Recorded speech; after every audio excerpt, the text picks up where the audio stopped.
بسم اللہ الرحمن الرحیم۔ الترغیب والترہیب اور موجم الاوسط میں حدیث ہے، آپ صلی اللہ علیہ وسلم نے ارشاد فرمایا، میں اپنے بھائی کے ساتھ چل کر اس کی ضرورت کو پورا کروں، یہ عمل مجھے مسجد نبوی میں 1 ماہ اعتکاف بیٹھنے سے بھی زیادہ محبوب اور پسندیدہ ہے۔ اس کا مطلب یہ ہوا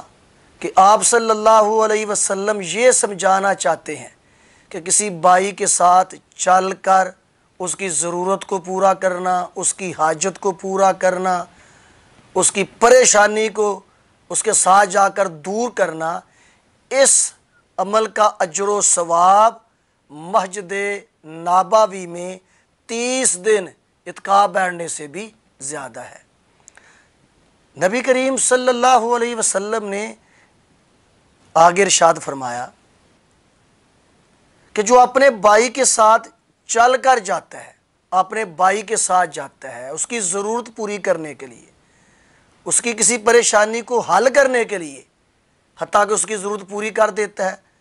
آپ فرماتے ہیں ثبت اللہ قدمی یوم تزول الاقدام، جس دن اکثر لوگوں کے پاؤں پھسل جائیں گے، ثابت قدم نہیں رہیں گے، یعنی قیامت کے دن اللہ ایسے شخص کے قدموں کو ثابت رکھے گا۔